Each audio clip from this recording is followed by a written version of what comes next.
আসসালামু আলাইকুম। ওয়ালাইকুম আসসালাম। তোমার নাম কি? আমার নাম মোহাম্মদ আবরার ফয়সাল নিশাব। আচ্ছা, তুমি কোন ক্লাসে পড়ো? আমি ক্লাস 9-এ পড়ি। কোন school? Khalilganj school and college. আচ্ছা, তুমি ক্লাসে প্রথম বুক রিভিউ দিচ্ছ? জি। আচ্ছা, কোন বইটা রিভিউ দিবে? বইটির নাম হচ্ছে ডোপামিন ডিটক্স। লিখেছেন থিবাউট মিউরিস এবং অনুবাদ করেছেন এম মোশাররফ হোসাইন। ওকে, বইটাতে কি কি বিষয় আছে একটু বলবে? বইটাতে আমাদের মূলত ডোপামিন সম্পর্কে কিছু কথা বলা হয়েছে। ডোপামিন এবং আমাদের এই বইটা সম্পর্কে জানতে হলে সর্বপ্রথম জানতে হবে ডোপামিন জিনিসটা কি। ডোপামিন হচ্ছে একটি হরমোন এবং ক্যাটেকোলামাইন যা মানব মস্তিষ্ক এবং শরীরের বিভিন্ন ক্রিয়াকলাপে গুরুত্বপূর্ণ ভূমিকা পালন করে এবং এই ডোপামিন মানবদেহে একটি হরমোন।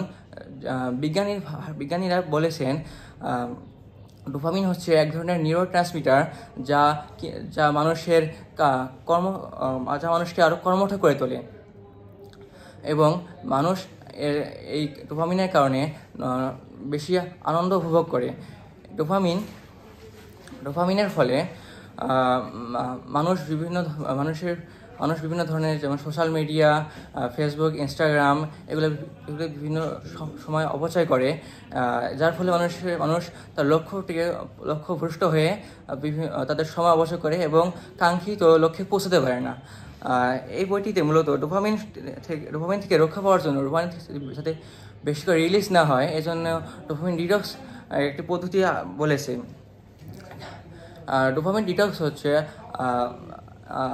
নির্দিষ্ট লক্ষ্যে পৌঁছানোর জন্য সমস্ত প্রকার বাধা পেরিয়ে তা লক্ষ্যে পৌঁছানোর একটি প্রক্রিয়া।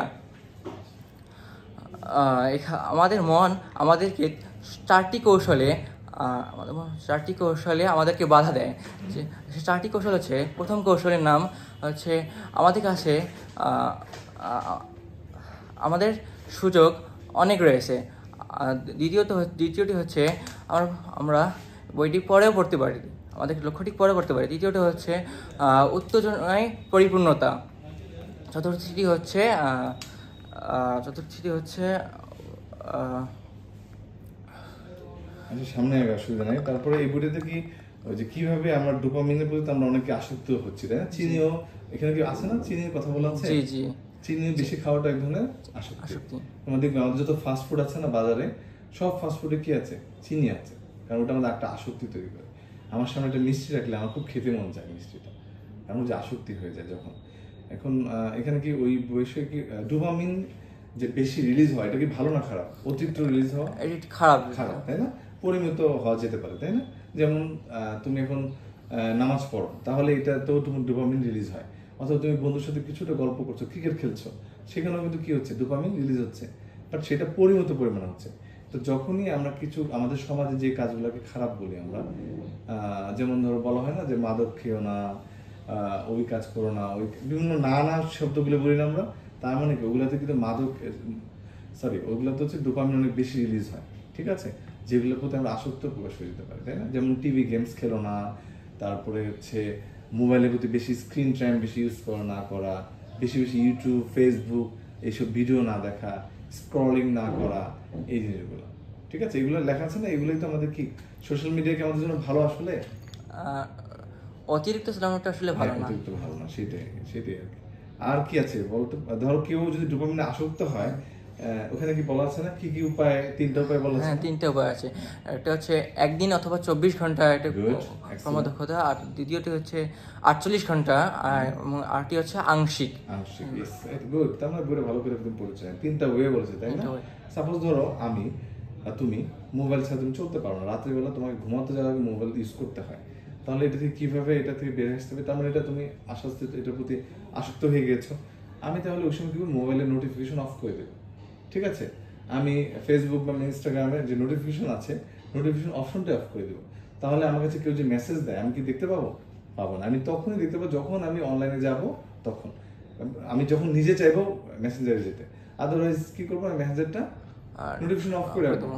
আমি বুঝতে পেরেছি, এটা হচ্ছে একটা ওয়ে। আর একটা ওয়ে কি, ধরো আমার মোবাইলটা আমার পাশে আছে, আমি শুয়ে আছি, আমার মনে হচ্ছে না আমি একটু মোবাইলটা ইউজ করি, তাহলে মোবাইলটা ইচ্ছা করে টেবিলের মধ্যে রাখবো, আমার ড্রয়ারের পাশে রাখবো, দূরে। যে ধরো এখান থেকে একটু দূরে রাখলাম, তাহলে আমার মন, আমি যখন বিছানায় শুয়ে পড়েছি তখন আমি চাইলেও উঠে যায় আর মোবাইলটা নিতে ইচ্ছা করবে? করবে না। কিন্তু তোমার যদি হাতে নাগালে থাকে তাহলে তুমি সহজে পাচ্ছ জিনিসটা। তাহলে আমাকে কি করতে হবে, হাতের নাগালে যাতে না থাকে, তোমার যদি কোনো ধরনের আসক্তি থাকে সেটা যেন তুমি যেন সহজেই না পাও, সেই কাজগুলো তোমার বাধা রাখতে হবে। বাধার সৃষ্টি তোমাকে নিজেকেই করতে হবে, যে না এই কাজ করতে গেলে এটা বাধা, এই কাজ করতে গেলে এটা বাধা। আমি কি তোমাকে বুঝাতে পারছি বিষয়টা? তুমি বুঝতে পারছো? হ্যাঁ, এই আর কি।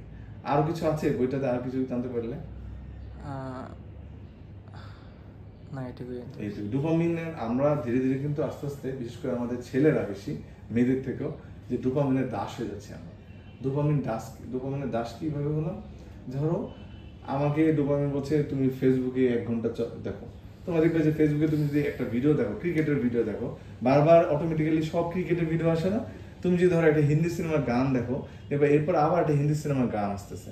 তার মানে হচ্ছে কি, তুমি যেটা চাও ওরা ওর অ্যালগরিদম দিয়ে, মানে ইউটিউব, ফেসবুক হচ্ছে এমনভাবে সৃষ্টি হয়েছে যে আমাকে ওটার মধ্যে ডুবিয়ে ফেলবে। তো তুমি দেখো বারবার, তার মানে তুমি যে ধরনের ভিডিও পছন্দ করো সেটা যদি বারবার আসে, তো তুমি দেখবা, আবার দেখবা, এরপর আরেকটা দেখবে, এরপর হচ্ছে কি ভিডিও কখনো শেষ হয় না, একটা পর একটা তুমি দেখতেই চলছে, তোমার দেখা চলছে। তাহলে আমাদেরকে ডোপামিন দাস বানিয়ে ফেলেছে। কিভাবে? তোমার ওটার মধ্যে ঢুকে গিয়েছো, ও যেভাবে বলছে তুমি তাই করছো, বাট তোমাকে কি করতে হবে, না এই দাস হওয়া যাবে না। তাই না? আসক্তি, কোনো কাজেই আসক্তি হওয়া যাবে না, ঠিক আছে? এই জন্য বলেছি যে ডোপামিনের দাস যাতে আমরা না হই। তাই এই বয়সে, তোমাদের মতো বয়সে সবসময় খেলাধুলা নিয়ে থাকতে হবে, ক্রিকেট খেলা অথবা যা যা খেলো, বিকালবেলা ফুটবল খেলো, অথবা গল্প বেশি বেশি বই পড়তে হবে, ঠিক আছে? আমার এখানে থেকে কিন্তু বেশিরভাগ ক্ষেত্রে মেয়েরাই বেশি বেশি প্রচুর বই নিয়ে গেছে, কিন্তু আনফর্চুনেটলি তোমরা খুব কম আসছো। শুধু রাগিব, চিনো রাগিবকে? হলিগঞ্জে পড়ে। হ্যাঁ হ্যাঁ, রাগিব এবং সৌমিত, ওরা দুজন বেশ কিছু বই পড়েছে, ঠিক আছে? আজকে সকালে এসেছিল তারা। তো তোমরা আসলে যাই ব্যাড লাক, বাট তোমাদের রিকোয়েস্ট থাকবে তোমরা বেশি বেশি বই পড়বে, ঠিক আছে? বই পড়লে একটা মানুষের জীবন সম্পর্কে সে তুমি জানতে পারবে, কারণ সেটা তার পুরো অভিজ্ঞতাটাই তার কোথায় লেখে, বই লেখে না? এই বই লেখা তো সহজ বিষয় না। এই জন্য ভালো ভালো বইগুলো পড়তে হবে, কিছু ধর্মীয় বই পড়তে হবে, ইতিহাস বেশি বেশি পড়তে হবে। আমাদের ইতিহাসগুলো আমাদের জানতে হবে, আমাদের ব্রিটিশরা আমাদের কি শোষণ করে জানতে হবে, পাকিস্তানিরা কি শোষণ করেছে জানতে হবে, ঠিক আছে? আমাদের 500 বছর আগে বাংলাটা কেমন ছিল সেটা সম্পর্কে জানতে হবে। ইতিহাস জানলে আমার বেস্ট স্ট্রং হয়, আমি অনেক কিছু জানতে পারি। তুমি যদি তোমার দাদার নাম না বলতে পারো, তোমাকে সবাই ভালো বলবে? বলবে না ছেলেটা কেমন, দাদার নাম বলতে পারে না, তাই না? আমি আমার দাদার বাবার নামও বলতে পারি, ঠিক আছে? তো এরকম ইতিহাস সম্পর্কে তোমাকে জানো। ইতিহাস মানে কি, তোমার পিছনের ব্যাকগ্রাউন্ডটা জানতে হবে, ঠিক আছে? হিস্ট্রি থেকে আমরা অনেক কিছু শিখতে পারি, কারণ হিস্ট্রি থেকে আমাদের অনেক কিছু অভিজ্ঞতা নেওয়া আছে, যেটা আমরা পরবর্তী জীবনে কাজে লাগাতে পারি আর কি, ঠিক আছে? হিস্ট্রি আবার কাম ব্যাক করে, ঠিক আছে? এই আর কি। যেমন সেই পলাশির যুদ্ধে সেই রাজা কি হ্যাঁ, নবাব সিরাজউদ্দৌলাকে যারা মানে হারার তো কোনো প্রশ্ন আসে নবাব সিরাজউদ্দৌলা, ঠিক আছে? পলাশির একটা বই আছে, আমার এখানে আছে বইটা, পলাশি থেকে 71। তো সেখানে যোদ্ধা ছিল ইংলিশদের, আমার ঠিক মনে নাই এখন এক্স্যাক্টলি, ধরো মোটামুটি 10 থেকে 15 গুণ বেশি লোক ছিল আমাদের পলাশির যুদ্ধে, সিরাজউদ্দৌলার বাহিনী। তারপরও ব্রিটিশরা কেন জিতলো? শুধুমাত্র কৌশল করে জিতেছে। কি কৌশল? ওই যে বড় যে সেনাপতি ছিল তাকে ঘায়াল করেছে, তাকে প্রতারণার শিকার করেছে, যাতে সিরাজউদ্দৌলা হেরে যায়। না হলে কোনোভাবেই যুদ্ধে হারবে না সে, কোনোভাবেই হার সুযোগই নেই। লর্ড ক্লাইভ ওই সময় যার নাম ছিল, আমি কিন্তু লর্ড ক্লাইভের বাড়িতে গিয়েছি, ঠিক আছে? লর্ড ক্লাইভ হচ্ছে ইংল্যান্ডের একজন ব্যক্তি, সব শেয়ার সম্ভবত তার শহরের নাম। আমি ইচ্ছা করে ওই বাড়িতে গিয়েছিলাম, তাকে একটা চার্চের পাশে ইয়া করা হয়েছে। শেষ জীবনে সে খুব কষ্টে মারা গেছে, কিন্তু সে বলেছে যে আমরা যখন সিরাজউদ্দৌলাকে ধরে নিয়ে আসি তখন যে পরিমাণ বাঙালিরা হাসতেছিল, তামাশা করতেছিল, তারা যদি সবাই মিলে জুতাও মারতো, ঢিল ছিল না, তাহলে আমরা পালাই যেতাম। কথার অর্থ বুঝছো? মানে আমরা হচ্ছে প্রমোট করতে পছন্দ করি, আমরা অনেক কষ্টটা দেখতে পছন্দ করি, অবশ্য এইখানের মাধ্যমে যে তুমি পরাজয় বরণ করে নিলা সেটা তুমি বুঝতে পারলাম। তো আমাদেরকে এগুলো বুঝতে হবে, তাই না? এই জন্য ইতিহাস আমাদেরকে জানতে হবে। এখন আমাদের সমাজে কিছু সেই পাকিস্তানে আমরা যেরকম রাজাকার ছিল, বাংলাদেশে কিছু আল বদর, আল সামস ছিল, তারপরে মীর জাফর যখন ছিল পলাশির সময়, সেই মানুষগুলো কিন্তু এখন আমাদের চারপাশে আছে। তারা ডাবল স্ট্যান্ডার্ড করে আমাদের সামনে। তোমার সামনে বলছে, ও তোমার নাম কি? আব্দুল্লাহ। আব্দুল্লাহ ভালো, আবার আমি ধরো আব্দুল্লাহর সামনে বলছি আব্দুল্লাহ ভালো, তুমি ভালো না, ঠিক আছে? তোমার সামনে বলছে আব্দুল্লাহ ভালো না, তুমি। এই যে ডাবল স্ট্যান্ডার্ড রোল প্লে করলাম না, আমাদের সমাজে ডাবল স্ট্যান্ডার্ড রোল প্লে করার সংখ্যা অনেক বেশি। তারা মানে দুই দিকেই ভালো থাকতে চায়। তার মানে কি তারা ছলচাতুরি করে না? হ্যাঁ, ছলচাতুরি। তো থ্যাংক ইউ তোমাকে, তুমি অন্তত শেষ বেলায় আসছো আর কি। হ্যাঁ, আশা করছি তুমি আরো বই পড়ো। আজকে একটা বই তোমাকে আমি রিকোয়েস্ট করবো নিতে, যদি সুযোগ থাকে নিতে পারো। তুমি যদি মনে করো পরশুদিন বা কালকে বিকালে দিতে পারবো, আমাকে দিতে পারবো আর কি। হ্যাঁ, আচ্ছা, থ্যাংক ইউ।